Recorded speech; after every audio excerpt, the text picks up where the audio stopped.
Morning, everyone. Welcome. A couple interesting milestones. One is it's the day, I guess, so just acknowledge it. Yesterday was Father Tom's birthday, so happy birthday, Father Tom.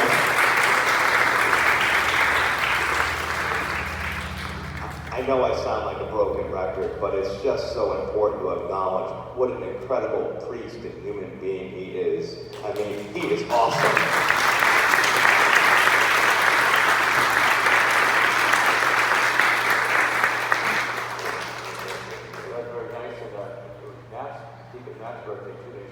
I'll let you go.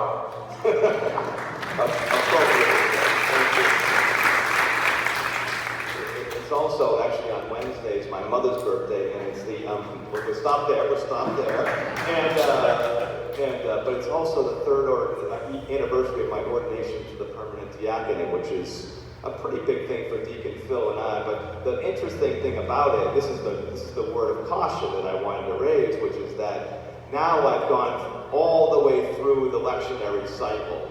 So these readings were what I used for my very first Mass of Thanksgiving. So now the pressure's on to come up with something original from here on in. So we'll see how we do. But as I was thinking about today's reading, and especially the Gospel, I sort of, my mind went to something my wife Donna and I love to do, which is we like to go down to the Castle Island. I know a lot of you folks like to do that too.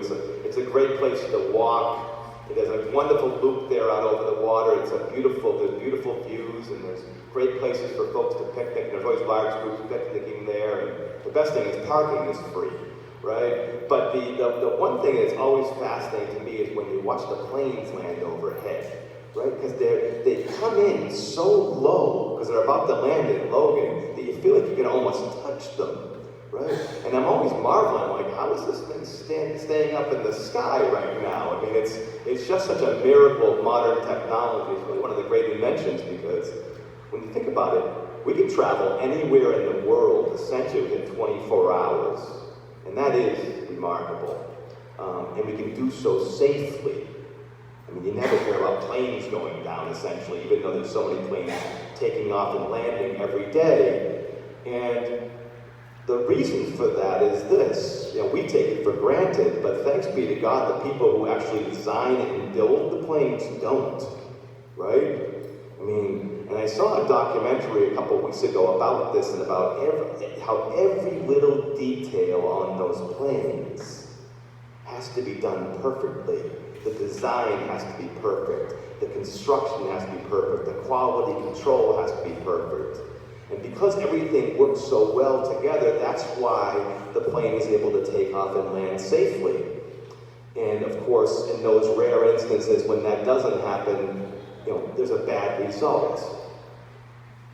And I thought about that in the context of this reading, because what does Jesus talk about here? He talks about being faithful in the little things, right? Being trustworthy in the little things. And that leads to trustworthiness and faithfulness in the big things and the great things.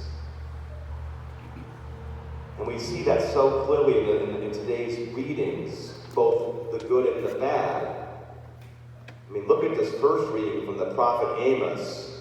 And the Lord is speaking through Amos. He's just hammering the people for being hypocrites. He says, you guys sit around, you keep the Sabbath nominally, you shut your shops down. But the whole time you're carping about it, saying, I can't wait for the Sabbath to be over. Please, God, make the Sabbath over. Why? Not just so we can open our shops again, but so we can start cheating the people. We're gonna fix the scales so we can, rig them in our favor and all these things. And so it's horrible, because the outward show is this idea that, we're very pious and we're super into our religion and our faith. But in the meantime, our hearts are black. They're like those whitewashed tombs that Jesus talks about later in the Gospel, right?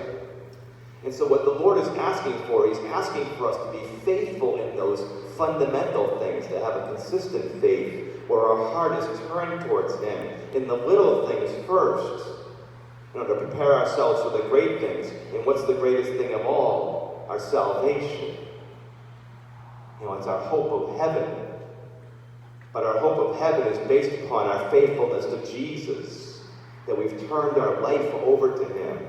and that we've drawn close to him, and that we've walked with him in all of the little things of this life. You know, Mother Teresa once famously said, we're not all called to do great things, but we're all called to do little things with great love. And you know, when I was thinking about these readings, she came to mind, not surprisingly, along with the person who was really her spiritual inspiration, Saint Therese of Lisieux, the little flower.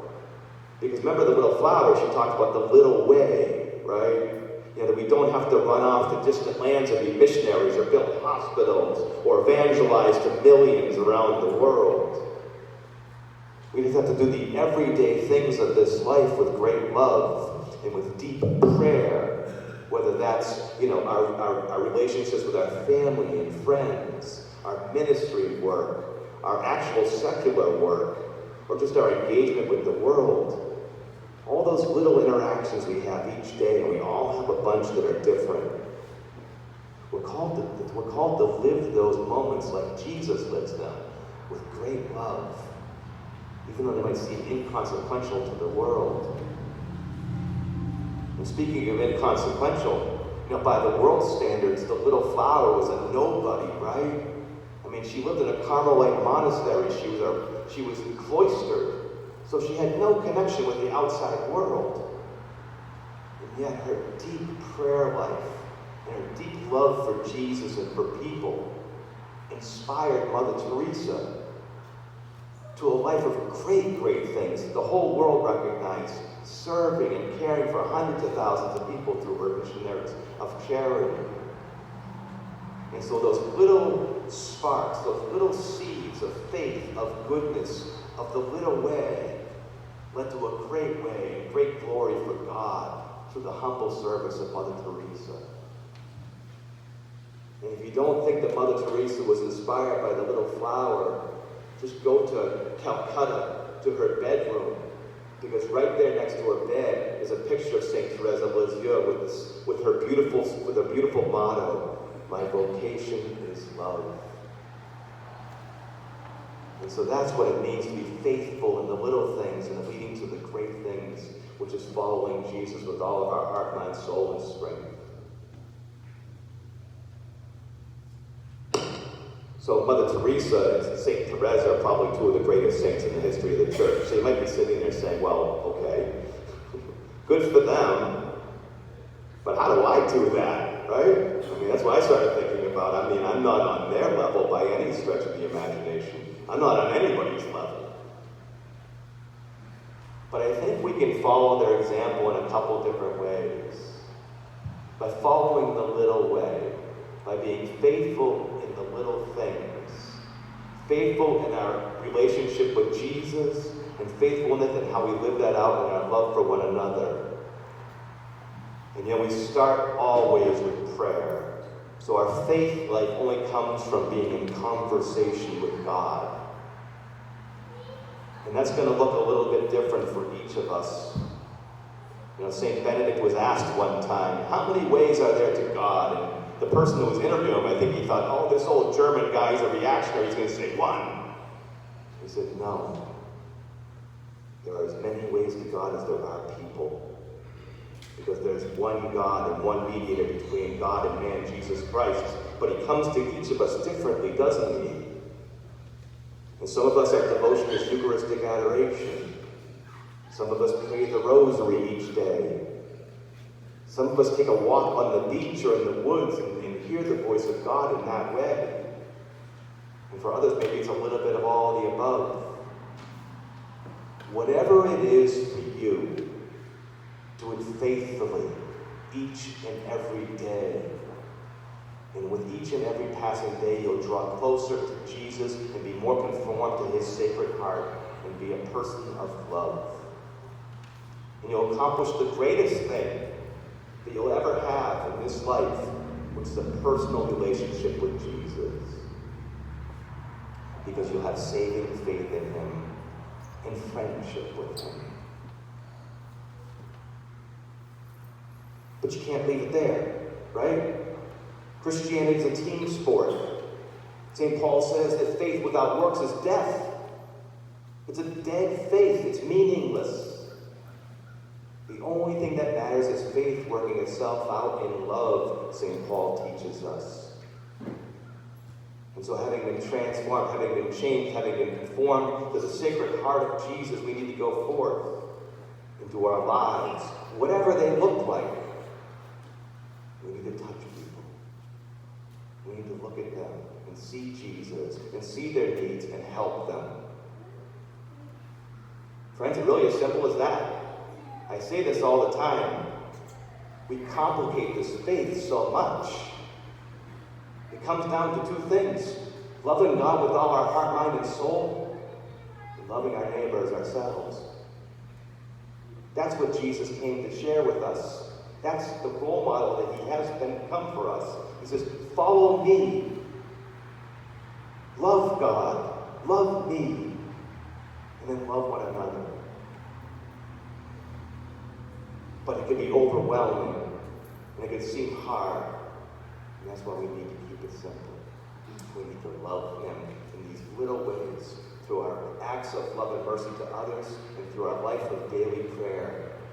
And if we do that, one day, we have a sure hope of being welcomed into his eternal dwelling with Jesus, and please God, our loved ones, for all eternity.